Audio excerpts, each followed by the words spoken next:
புவி தாழ்விடங்கள் நோவாவின் சிறைப்பட்ட மக்கள் துன்மார்க்கர் வேதனைப்படும் இடம் வலுசர்பம் முரகம் கள்ளத்திற்கதரிசி வாசம். ஆமாம், நீங்கள் சொல்கிறதெல்லாம் ஓரளவு ரிலேட்டடாக இருக்குதுங்க.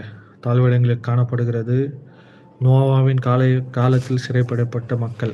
அதுதான் ஆண்டவர் 3 நாட்கள் பூமியின் வயிற்றில் இருக்கும்போது அவர் போயிட்டு அங்கே பிரசங்கம் பண்ணார் அப்படின்னு சொல்லிட்டு ஆண்டவர் 1 பேதுருல எழுதியிருப்பார். ஒரு நிமிஷம் இருங்க. ஆமாம், 1 பேதுரு 3ஆம் அதிகாரம் 20வது வசனத்தில் காணப்படும்.